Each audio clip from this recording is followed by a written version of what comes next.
May 30th. Looking for Mr. Egan, and there he is. vBlog, some picking of some Loquats and then putting them in a beer, right? Right. Essentially, that encapsulates it. Yeah.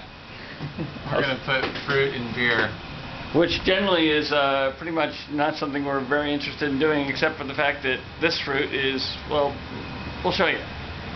You want to have at it? What are we gonna put it in? We've got a bourbon barrel out there that's had okay. I'm liking the sound of that. It's had one beer through it, and it should be really good. It smells really good. It's ready to go. Just need the fruit. Okay. All right. Establishing shot here. Bistro side of our building. Gardens. I think you know this. Well, up here, loquat tree. And since our thought was, even though we sort of mostly disdain fruit and beer, although not completely, because of course there's the traditional Belgian styles that do a phenomenal job, and I really like those. In our own case, and way about going about it, we've never really been a fruit beer kind of company, but our own Loquats. And this tree is really well, we'll take a look at that one. This tree is doing really well, because when did we harvest the previous batch? Just a couple weeks ago. A few weeks ago. That's a really good looking one. Hey, oh, easy there, mister, with the Loquats. These are estate Loquats. Look at that one. That one's going to be good. These aren't really bruises, are they? No, I think they're just some sunspots on them or something. It's all good. You know, if you're not familiar with Loquats, maybe I'll put a Wikipedia link or something. But they're one of the fruits, like so many on this planet, that are amazing. They're delicious, everything else, except they're just not really big on being transported. If you see them at your local grocery store, they're not going to be in very good shape, because you pretty much need to pick them and enjoy them. You know, no transportation time, shelf life time, all that kind of thing. So that's why you may not be familiar with a Loquat. Repeat. Tom and I tasted the Stone Smoke Porter with Smoke Ranch with the Loquats in it, and it was really good. But we're gonna do it with Stone Pale Ale today in the barrel. So when do I get to try the Stone Smoke Porter with the Loquats? As soon as it gets chilled and carbonated and kegged up, okay, or so you just chilled, kegged up, and carbonated. Looks like you can get some more over there. See those? Oh yeah. You probably just bend the tree down. You got some bananas. I don't know about putting bananas in a beer. I think we may just put bananas on the plate. Yeah, bananas in beer is kind of weird. Yeah. This one's good, definitely. We need to figure out a good beer recipe that uses these Loquats, because that tree there, which is now at about, what was that, about 9 feet? It's going to get huge. It's going to get massive. And there's going to be a lot of these. If you haven't seen a really mature Loquat tree going, these things produce all year round in prodigious quantities. Here we got maybe a pound. That thing gets, I'd say another 5 years on it. It'll probably be producing hundreds of pounds a year. Yeah, definitely. Those probably have they probably bear fruit a few times a year too, I would think. Well, yeah, because we just picked 2 weeks ago, and all of these were not ripe. They were actually pretty small and green at the time. That was only a couple weeks ago. Chili sidelined us to show us how the hops are doing. A little breezy today. Nice day. The Centennials. Yeah.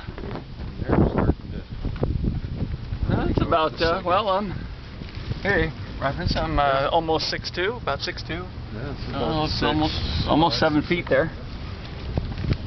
Those are growing really well. So we got Centennial and Chinook over here, is that right, Joey? Chinook's on the other side. We got Centennial on the east-facing side. How are those performing? They're about a foot or so shorter? Some of them actually are taller. Oh, well, let's take a quick look. Their growth is, it's a different growth rate. Oh yeah, they are doing. Yeah, this one's the other ones. almost 8 feet. Yeah. A little different leaf structure. Rad. It's got a darker stem, I notice. Seems to be characteristic. But yeah, They smell hoppy. Yeah. That makes a certain amount of sense.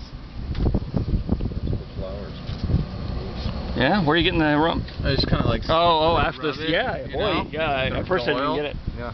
Yeah. Oh, that's a nice smell. I Yeah, love it is. Fresh hops. I cut him and I took the pit out and then I crushed him in a bucket and then I stuffed him. Kind of mashed them, you mean? Yeah. Just I mashed him. Did you de-seed them? Yep. Is it just a pit or is it seeds? I've forgotten actually. It's 3 seeds. 3 seeds. Okay, that's It's okay. Yeah, but you can put them in the barrel. It doesn't matter. All right. For this, I just maybe. Well, I know when we make our cherimoya beer, don't put the seeds in. Oh, are they poisonous or something? Yeah. Bummer. As I found out when I juiced one morning with a lot of other stuff, and I was Really? driving up from downtown What did San it Diego do? to the Get a brewery. headache? What did it do? Yeah. It caused me when I finally, because I just tried, I thought it was just something my stomach wasn't right, and I was just like getting more and more nauseous, riding up. More and more. Finally, when I pulled in the parking lot, opened the door, wham! Yeah. I mean, it just exploded. Yes. And then I found out from a guy at the farmer's market I went to, and I was talking about cherimoyas, and I says, "Oh yeah, I juiced one of those, and seeds and all." And he looks at me and goes, "The seeds are poisonous. Do not eat the seed." I'm like, "Now you tell me." Yeah. I can tell you that. That's hunter-gatherer stuff right there. That's right. Yeah. Trial and error, process of elimination. Use that for poison to put on your spear or something. Fortunately it wasn't that bad. It wasn't a neurotoxin or anything. I didn't go into convulsions. I just felt like... Was it like fugu? Ooh. All right. Fun stories. We do have a cherimoya out there, by the way. I don't know about that one though. That butterscotch. I mean, not butterscotch, but puddingy kind of a. We don't like that butterscotch thing. No, it's not butterscotch. It's more like a pudding. Do you know cherimoya? Yeah. Yeah. It's kind of weird. It's creamy. It's like creamy, puddingy kind of a. Well, we'll figure that one out later. All right. First, it's Loquats. Should we? I got these. So John, you wanted to do the pale ale, which I'm kind of curious about. So why not? Yeah. Well, we kind of missed the boat on the porter. We filtered it a little earlier, and then I don't know. I think pale ale would be really good too. Sure. Why not? What do you think, Tom? Good idea. Brewing with fruit. You got fruit in the barrel. That's a chore. Yeah, wave to the cameras, everybody. That's Oh, come on, wave! Enthusiasm taking a tour. All right, and in goes the beer.